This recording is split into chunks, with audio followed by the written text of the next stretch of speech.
अंदर के कलेजे। नमस्कार दोस्तों, कैसे हैं आप लोग। आज हम आए हैं महाबली वीरापासी के जन्म स्थान पे बछरावा में, और आज हमारे साथ हमारे कुछ युवा साथी हैं। आप देख सकते हैं सूरज जी हैं, आशुतोष जी हैं, हमारे नीरज प्रधान जी हैं, और आगे हमारे दो भैया अर्जुन भैया और अनुज भैया बैठे हैं।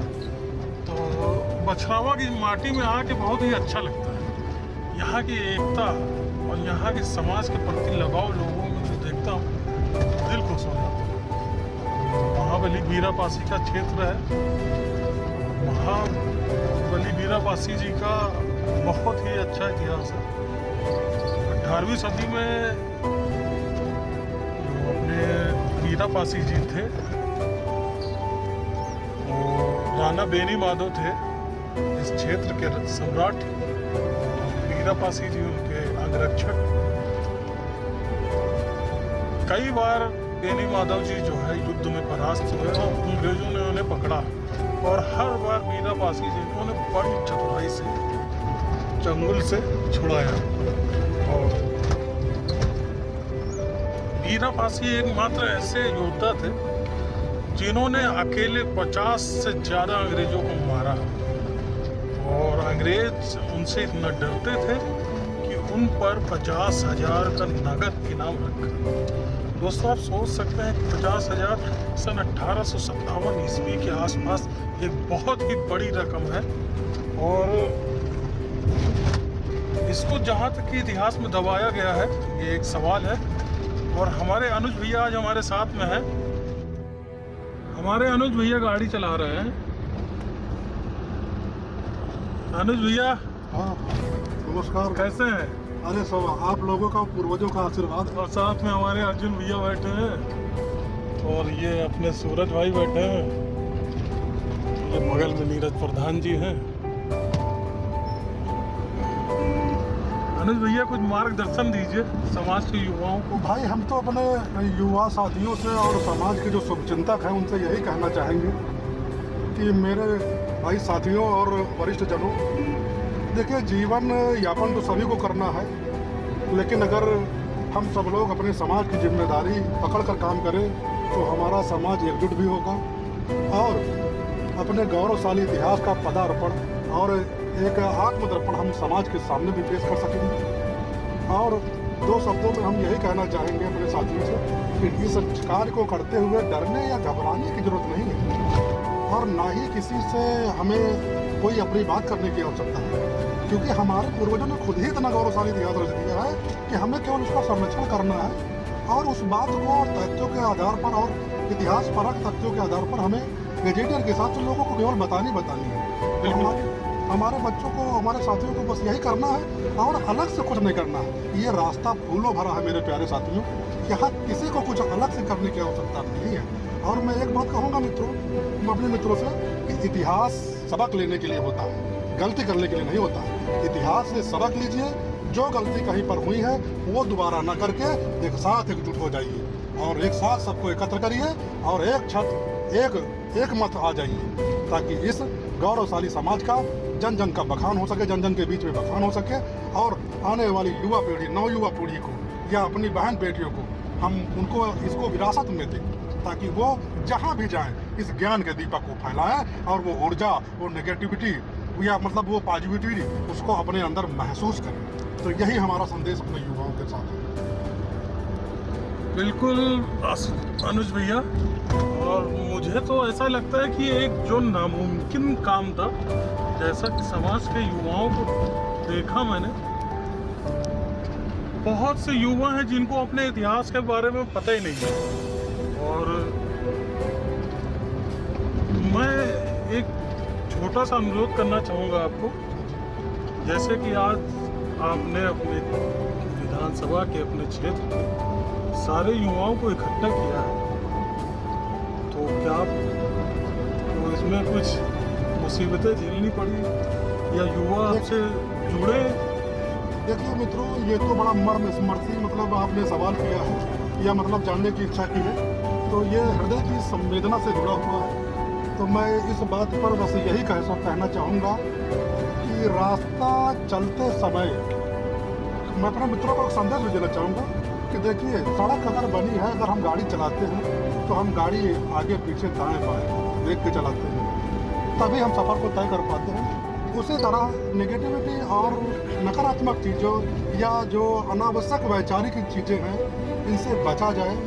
और जो मतलब हमारे बच्चों के अंदर भ्रांतियाँ हैं या वो अपने आप को असहज महसूस करते हैं, उसका कारण केवल और केवल कारण है जागरूकता का ना होना, शिक्षा का ना होना। मैं ये नहीं कहता कि शिक्षा ही सब कुछ करती है, क्योंकि कबीर साहब शिक्षित नहीं थे लेकिन वो जागरूक थे। उसी तरह शिक्षित व्यक्ति पढ़ा लिखा होने के बाद भी अगर जागरूक नहीं है या समाज में उसकी भागीदारी नहीं है या उसके कार्यों से समाज लाभान्वित या समाज मतलब समाज में दर्पण नहीं हो पा रहा है, तो ये थोड़ा चिंतनीय विषय है। और अपने युवाओं मतलब अपने साथियों को जो भी लोग हमसे आप जानना चाह रहे हैं, अपेक्षा कर रहे हैं, तो परेशानियां हमारे सामने ना कोई छतरी आता है ना कोई ब्राह्मण आता है, वो तो और हमारा हाथ फैला के स्वागत करते हैं, क्योंकि वो जानते हैं कि ये नेक काम है। अपने बाप को बाप कहने में कोई बुराई नहीं है, तो वो लोग ये चीज़ जानते हैं। लेकिन कुछ हमारे पथभ्रष्ट जो हमारे भाई हैं, हमारे साथी हैं, हमारे लोग हैं, मतलब वो हमारे कुलवंत के हैं, तो अपनी जान एक चांद दिखाए तो लाज है, वो जान दिखाए तो लाज है। तो हम किसी का नाम या कोई चीज़ नहीं कहते हैं, बस इतना अपने गुमराह बच्चों को जागरूक करना चाहते हैं कि अगर देखिए संगठन हम देखिए अपना बाप अपना भाई ही बैठा के खिला सकता है। आप कहीं भी जाएं, मैं तो कहता हूँ आप कहीं भी जाएं, आपको आना हम लोगों के पास या हमारे जैसे लोगों के पास ही आना पड़ेगा, क्योंकि हम ही हमारे जैसे लोग ही आपको प्रोटेक्ट कर सकते हैं, आपको आगे कर सकते हैं। अन्य लोग आपकी स्थिति को देखते हुए आगे करेंगे, लेकिन हम लोग आपकी क्षमता, आपकी ऊर्जा, आपकी पॉजिटिविटी को देख के आगे चलेंगे। इसलिए मेरे साथी जो गुमराह मत होइए, मिलजुल कर समाज में काम करिए। ये किसी के नाम रजिस्टर्ड नहीं है। अगर आप अच्छे हैं, ज्ञान है, मैं ज्ञान की पूजा करने वाला व्यक्ति हूँ, जो योग्य होगा उसे मतलब हम स्थान दें। चाहे वो मतलब आप सोच लीजिए, चाहे वो गरीब हो, चाहे अमीर हो, चाहे विद्वान हो, चाहे मूर्ख, क्योंकि हर मूर्ख भी हमको एक रास्ता बताता है कि ना जानना कितनी बड़ी दिक्कत है, वो जानना कितना अच्छा है। इसलिए आप समझिए इन सब बातों को मित्र, और अपने साथियों जो भी बिखरे हुए हैं उनसे कहता हूँ कि सब लोग एक जुड़ जाइए, आके मिल के कार्य करते हैं और मिल के बढ़िया सा सबके सामाजिक संदेश देते हैं। और ताकि हम कहीं पर जाए तो हम लोगों के देखिए, जब भी हमारे महाराजाओं और राजा महाराजाओं ने युद्ध किया, मिलकर युद्ध किया, चाहे गांधी का युद्ध उठा लीजिए, चाहे आप बिजनौरगढ़ का युद्ध उठा लीजिए, चाहे महाबली वीरापासी जी का आप युद्ध उठा लीजिए। देखिए हमारा जो रायबरेली जिले का इतिहास है, रायबरेली की माटी खून की लाल माटी है।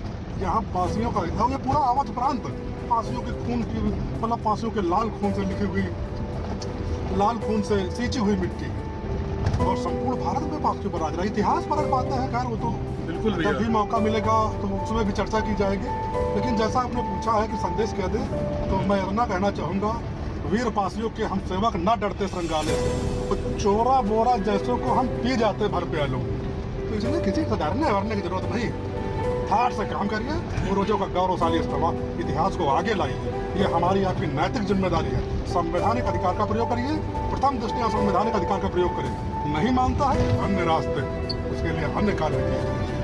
तो यही हमारा संदेश है कि बिखराव आपको जरूर विरासत में मिला है। कई बार हम लोगों को पूर्वजों से विरासत में बहुत सी चीज़ें मिलती है, सोना जवाहरात मिला है, लोगों को बहुत कुछ मिला है, लेकिन हमारे पूर्वजों में हम लोगों को विरासत में देश और समाज की सेवा दिया है, अपने परिवार को जोड़ने का साहस दिया है, तत्कालीन निर्णय लेने की क्षमता दी है, एवं बौद्धिक स्तर पर सोचने की, जो कोई नहीं सोच सकता है, वो सोचने की क्षमता दी है। चाहे कितना भी घनघोर अंधेरा हो, हम अगर देश और समाज पर संकट आया है तो हम सबसे पहले तलवार लेके आगे चलने वाले लोग हैं। हमने आग बांध शान में कोई समझौता नहीं किया। आप इतिहास उठाकर देख लीजिए। मेरे बच्चों को, मेरे साथियों को मैं सबसे यही कहूँगा, एक बार इतिहास पढ़िए। तो अब कहिए इतिहास कहाँ से मिलेगा?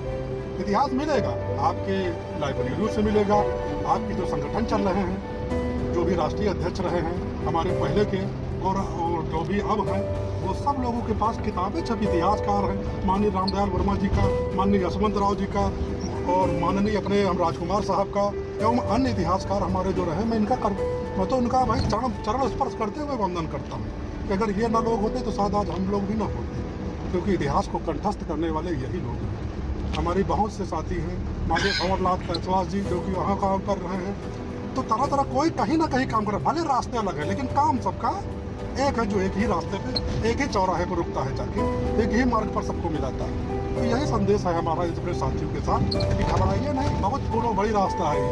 हाँ, थोड़ा सा आपको धैर्य रखना पड़ेगा, दिल बड़ा रखना पड़ेगा, यही है हमारा संदेश। बाकी हमारे मित्र पीछे बैठे हो वो आपको और अच्छे ढंग से समझा देंगे क्योंकि वो सब लोग ही हमारी ताकत है और हमारा सबका बल है, संबल है, बुद्धि विवेक है, ज्ञान है और हमारा बाहुबल है।